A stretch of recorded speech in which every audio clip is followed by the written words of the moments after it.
Pensacola is about the business and fun of sailing on the Pensacola Bay. My name is Tim Reichon, and today I'll talk to Ernst Michael Miller, the chief designer of the iFly catamaran and the owner and founder of CEC Catamaran Europe Central. We will be learning about his iFly 15, its history, design, features, and its future. Why? Because sailing is our business. It's April 12th, 2024, and the A-Class Nationals are underway in Pensacola. M32s are racing in Miami, and the Sail GP F50s just finished their stop in Christchurch.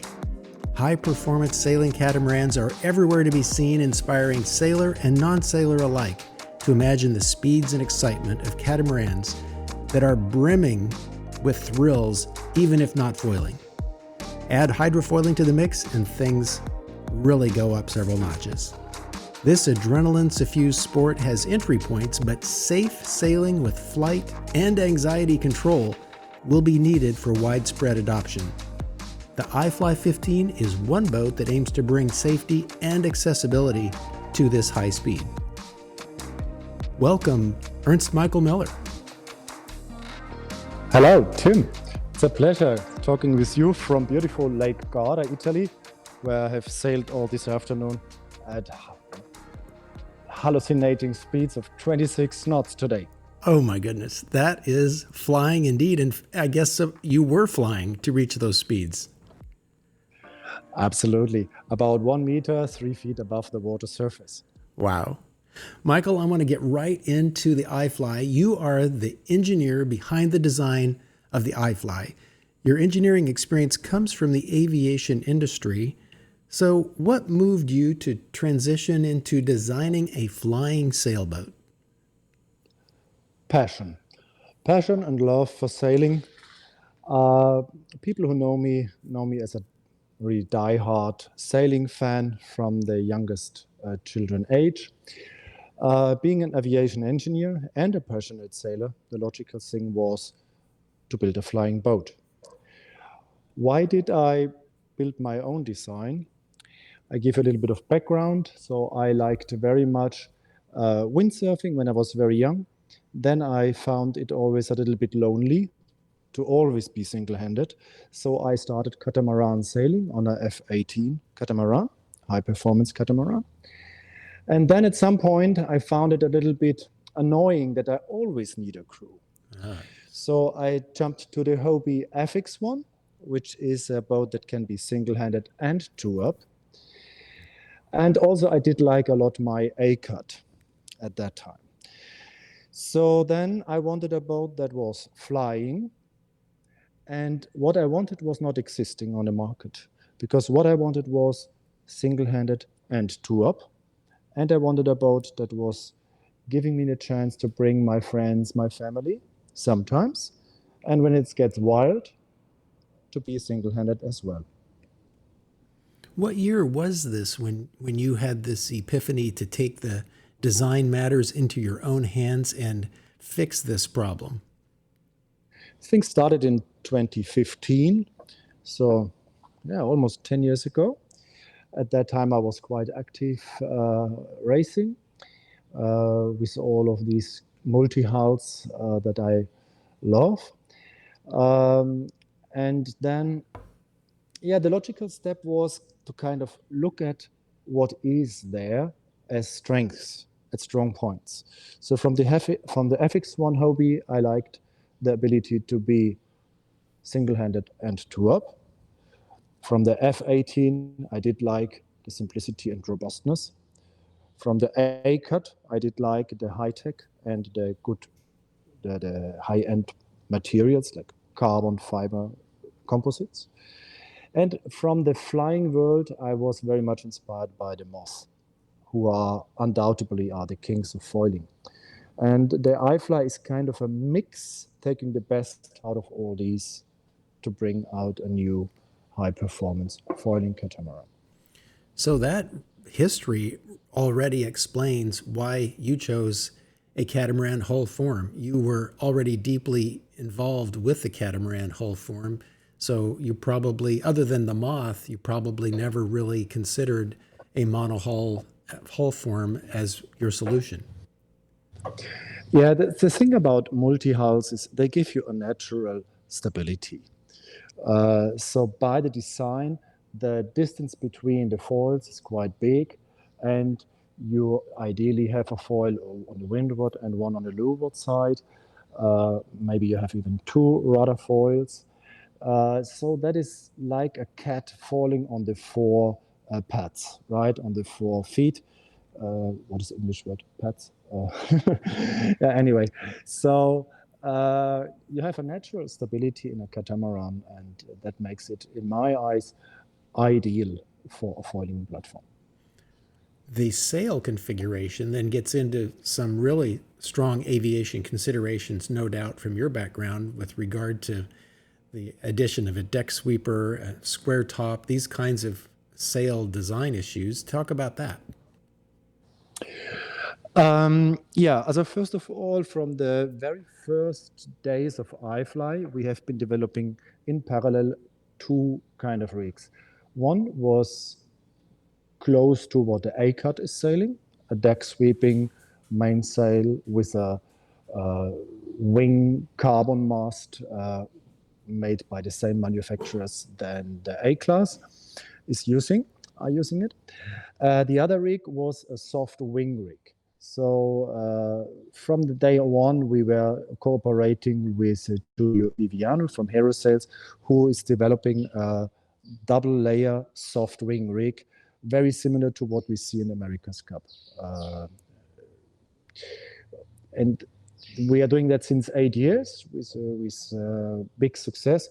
And today we use the wing in the high performance version, in the race version of the iFly, and we more use the single layer sail for recreational sail. So the RAZZOR has a double skin sail. Yes, this is usually what people choose. RAZZOR gives you a lot of options. It's basically it is an iFly on steroids. It's a pimped up iFly, and yeah, one of the features is the soft wing sail. But you mentioned also design aspects of the sail like square top or pin top and deck sweeper. So deck sweeper is something we always do because that's just ideal for a foiling boat. It brings the center of the sail forces down and allows us to sail horizontal, not heeling the windward hull out of the water. So there's a big advantage with the deck sweeper. About square top, I believe that for high speed in good foiling conditions, a pin top is a lot better. This is also what the A-class is using. They have very, very fine tops with very short top buttons. A square top, however, is nice when you are in extreme light wind. And here we come to a point again on the RAZZOR. We want to do everything best in class. So we have two rigs available. We have one rig square top with a huge sail area for light wind. And once the wind is blowing something like force 10 knots and more, then you will rather prefer to sail the pin top sail, which has a significant less sail area, but a lot higher performance. I didn't realize the RAZZOR had a dual skin design, and now it makes me want to ask the question about differential control of the twist, like we see in the AC75 rules. Is that kind of consideration practical to consider on the scale of an iFly, or is that just too much mechanization and too many new variables? I think that would be too much. The design principle of the iFly is to keep things simple for the sailor. Sometimes the simple things are the hardest to do for the designer. So we made huge efforts to keep things simple and high performing, but never being a challenge for the sailor. We want a boat that is accessible. And that is the other strong point. We are not only speaking about performance, performance, performance, but we speak about a stable flight attitude, allowing me to enjoy these speeds. Because if you don't have that at the end, you only have stress, physical stress, and also mental stress. And this is the last thing we want when we go sailing. Well, we talked about the power plant, but now when we get down to putting that power in the water, there are some interesting foil considerations, including ride height automation and rudder foils. And you mentioned issues with the riding force and trying to address that with the deck sweeper, for example. But tell me how you've dealt with that as well with regard to the T-foil and ride height automation. Yeah, first of all, you mentioned the T-foil. The T-foil gives us the best, in my view, the best configuration for high performance and superior flight stability. We see now, after 10 years, also classes like the Sail GP and the America's Cup going back to T-foils.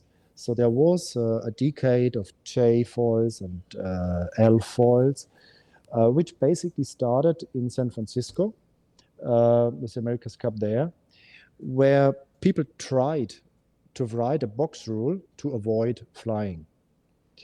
And the Kiwis were so ingenious to still find a way to be flying, but the only way that was possible was at that time the L foil or the J foil. And so everybody followed this path, which now turns out to be a wrong path. So the J foil for sure, excuse me when I speak as if it was undoubtable, but it's my opinion, the J foil I think was a dead end. It is the wrong solution. And I have always been talking in favor of the T-foil, T-foil, T-foil. And I feel very much reassured to see now both top classes like America's Cup and the Sail GP class converting to T-foils. And then I'm reading about, they were surprised about the performance gains. And I tell to myself, well, I'm not surprised. It was to be expected. Yes. What about the automation on the ride height side of things? You took some learnings from the Moth and their approach, but in the world of high performance catamarans, there are other ways of automating ride height. So I'd be interested to know how you chose your solution.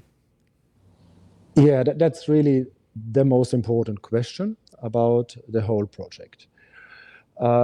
So we did learn a lot from the Moth, who are undoubtedly the king of foilings, but we have a different situation having two hulls.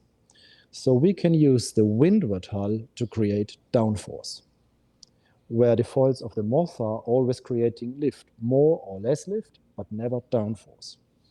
And all that gives us on the catamaran a huge advantage. So we developed, based on Moth technology, the system FlySafe, which is a patented system, which is going one step beyond the Moth, but still working on the flap, on the trailing edge of the main foil, of the T-foil, and is controlled by wand sticks. So this is in common with the Moth class. So like this, the system is not only controlling the flight height, but is also supporting the horizontal flight attitude of the platform by giving less lift to the hull that is too high and giving more lift to the hull that is too low. And like this, acting like on an airplane, the ailerons, encouraging a horizontal and stable flight attitude. Now we go in the RAZZOR. So again, RAZZOR is the iFly 15 version for the extreme performance.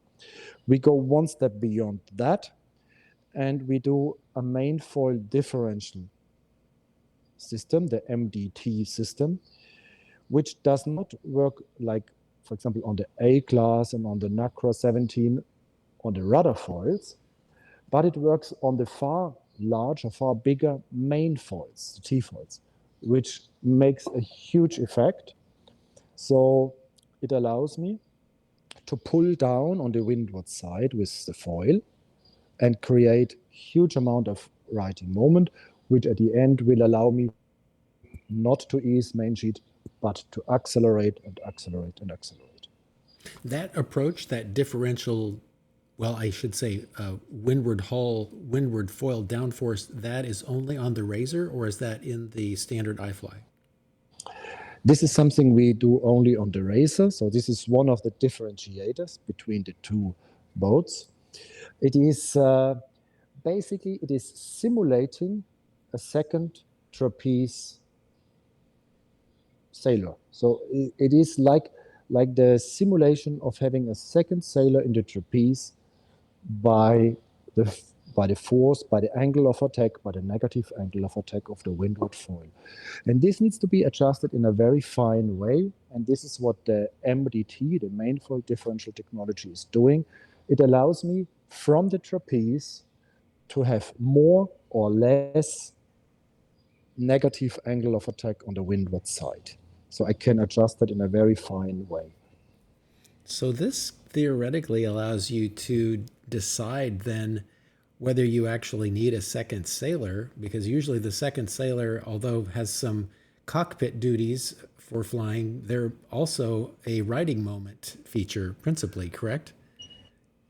Yes, absolutely. And it allows me to have a 12-year-old girl with 30 kilogram or something like 60 pounds sailing the iFly, because she will be able to use MDT to make herself 200 pounds heavy.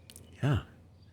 And is it the job? So, from an operating standpoint in the cockpit, is it the helmsman that controls that MDT, or do you have the second sailor control that, or how do you divide those duties? When I'm sailing single-handed, I do it, of course, myself. When you sail double up, this gives you a lot more options, because then you can really share the duties between Cunningham, main sheet, and MDT. So that gives you plenty of playground to find out who is doing what. So there is a whole future field of science coming with these options. Sounds to me like it's the MDT option might be something of interest for the F-50s, for example, who seem to have some problems, of course, with losing their riding moment at times and careening off to leeward. Yeah, it is a fantastic tool. So upwind foiling, I observed until now up to 25% performance gains on the iFly compared to the iFly 1 design class boats. And the only price you pay is that you have a second main foil in the water. But we did some research on this and found that the drag produced by this windward foil is really very, very small, because mainly the drag comes from induced drag resulting from the angle of attack. And when you have an angle of attack close to zero or just slightly negative, the drag is a lot less than the performance gains you get out of it. I guess the performance gains come from being able to keep the power on beyond where you would normally keep it on, because you can keep the leeward hull down. You don't sheet, you don't ease the main sheet. Wow. You keep it tight and you go faster, faster, faster. And this is sometimes it's crazy, because it allows you to go upwind at something like 20 knots, and you wonder sometimes, where is this going to stop?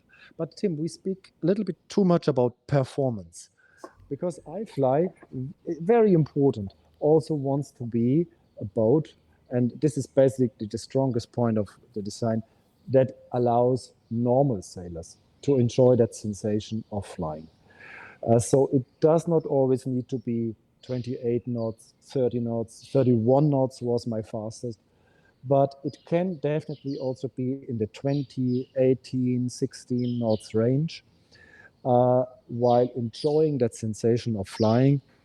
And I told in the beginning I'm at Lake Garda right now here. So in the last 6 days, I have sailed with 5 different sailors, 3 of them first time on a foiling boat. And each of these has been sailing, flying the iFly after 5 minutes, 10 minutes. And they've been flying not only for a second or so, but they have been flying for minutes already on the first sessions. And this is because a flight control system that is so sophisticated and elaborate and refined like the iFlies during the last 8 years is just supporting the sailor in a way that makes it accessible. So, what is the skill level required of a sailor to step onto the iFly and have that experience? So everybody who is sailing a laser or a Hobie Cat or a F-18 will be able to fly the iFly in perfect conditions on the first session. So why am I saying in perfect conditions? Of course, when you go out in 25 knots and 1.5 meter of sea state, this is not going to happen. But imagine you have something like 3 before, not too gusty, and you have flat waters. Then I put a laser sailor on the iFly and he will fly after 5 minutes. It's not just something I tell you, but it's something that I'm doing since 8 years, basically every day. So I spend a big portion of my time, a big percentage of my time traveling the world, meeting sailors and bringing them on the iFly. So in the last 8 years, I would say we had at least 500 sailors having their first flight on iFly. And many of them actually have pushed the button and they have become iFly sailors. So today's iFly fleet of 220 iFlies worldwide consists to a large percentage of foiling beginners, because it's these people who are especially attracted by this simplicity. The performance side of the boat yet has not been discovered. It's a very interesting thing, and it's a challenge for me for the next years to more and more bring good sailors on the iFly. When I was in Miami, I had Victor Diaz de Leon, who is in Sail GP Team USA. And he was foiling the iFly and he was completely excited about it. And he said this boat has a huge performance potential. So I was wishing that he would go on, but as a professional sailor, he had, of course, other duties, and I couldn't pay him, right? So I'm not following this concept of paying sailors to sail my boats, because all the budget goes in the development of more functionalities for the RAZZOR, in refining the product, in making it better and better and better. So I strictly refused so far to pay sailors to sail my boats, but I did it myself because I'm having fun doing it. So now the problem is I'm by far not a professional sailor, so I'm kind of underperforming comparing with professional sailors. But I still cannot jump over my shadow to pay somebody for sailing my boats. Well, it sounds to me like it's inevitable that the performance sailors are going to discover the boat, and particularly in the RAZZOR form, because the ability to maintain stable flight at ever increasing speeds with the power full on is going to be just inescapably attractive, I would think, to those guys. Yeah, even looking at the numbers, even myself, I reached already 31 knots downwind, and I'm reaching 20 knots while full foiling upwind at very good angles. There's a couple of beautiful videos in YouTube about it. So the boat undoubtedly has a huge potential. We are doing foiling jibes. Even I can do it. So I would be very surprised if a good sailor could not go a lot faster. What do you see as the future of One Design racing in the boat? So since 5 years, we are having our iFly European Cup in Geneva every year with 10 boats on the starting line, One Design racing. And this is friendly racing within a group of friends. So this is a good starting point. And it is my wish to create something very similar in the United States, where till today we have delivered 26 iFlies. So USA is our strongest growing market, our fastest growing market. And other hotspots are Switzerland with more than 60 boats in Switzerland. And France, Italy, Germany. So 22 nations in all over the world. Well, our interest at Sail Pensacola in developing more sailors and more high performance sailing, particularly in Pensacola, coincides nicely with your vision for the iFly. And that's why we are having the iFly here in Pensacola as part of our Sailing Footprint Accelerator, which will be at Pensacola Beach and will be on the somewhat infamous Quietwater Beach that used to host Hobie catamaran sailing a couple of decades ago. We'll be there with the sponsorship of the Pensacola Beach Yacht Club and Key Sailing. So we'll be so excited to see the iFly sailing on the Santa Rosa Sound in Pensacola Beach's backyard, and you are going to be there. Is that correct? Yeah, I'm completely excited. I will fly in from Germany. So I'm basically doing the same thing I was describing. I travel the world. I have boats there. In that case, we will be 3 or even 4 iFlies because there's a couple of iFly owners joining in. There is our iFly USA distributor, Hans Evers, joining in, driving up with him from Miami with a customer boat who borrowed his boat to me. After first, we will sail the Miami to Key Largo race, and then we will come up to you. And this is going to be great. So 3 to 4 boats on the water. And I invite everybody to take advantage of me being there and see the boat and sail with me.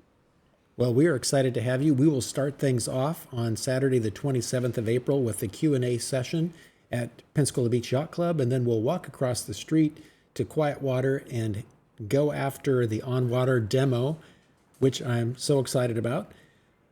I look forward to seeing you on April 27th, Michael, and also the rest of your crew, including Hans from Miami, and anything that you would like to leave us with as a parting thought.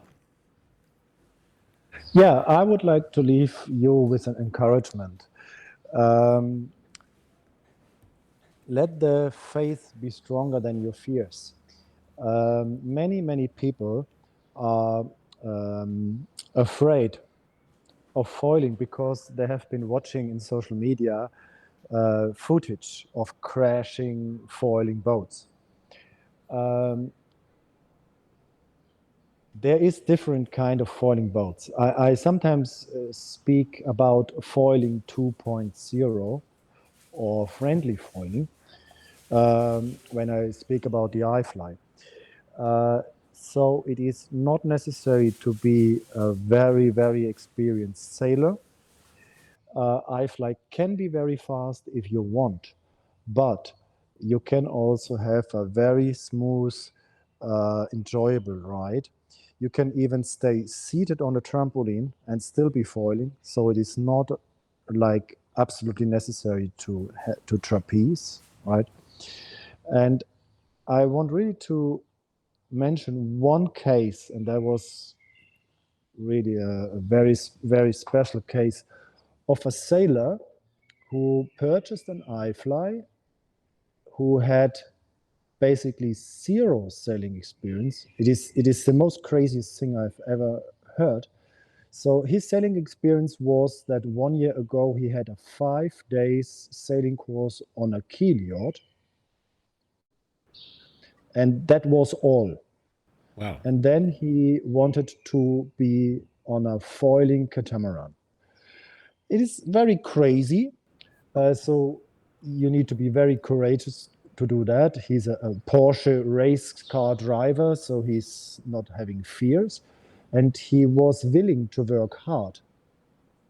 And we made it. He is now sailing his iFly full foiling after 10 sessions. He had 2 days of coaching with me, and he had 3 more days with another sailing teacher. And now he's able to fly the iFly, and that is just crazy. It's insane. Yeah, so don't be afraid.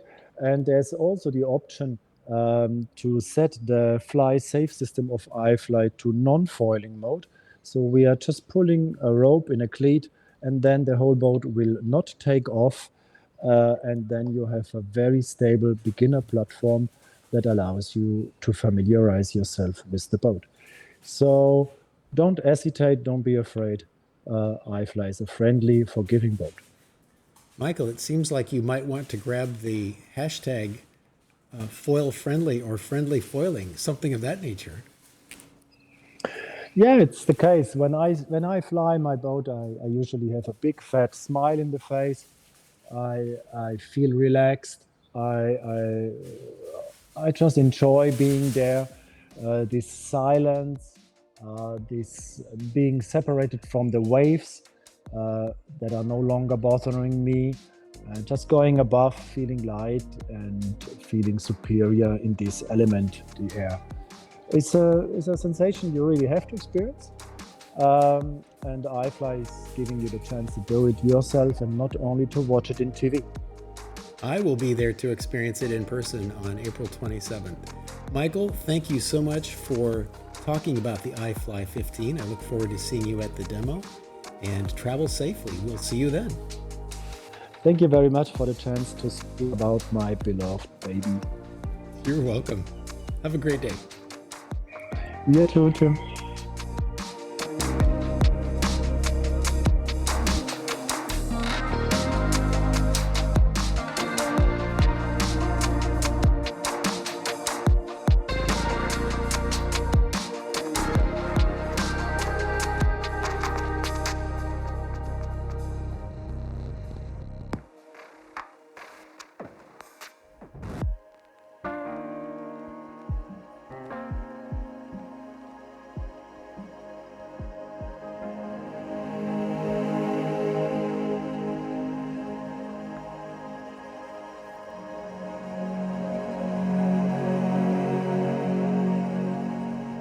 On the way to becoming the North American epicenter of high-performance sailing, Sail Pensacola is orchestrating initiatives that make recreational and professional sailors, local, regional, national, and international races, and sailing technology jobs in the Pensacola Bay sailing ecosystem.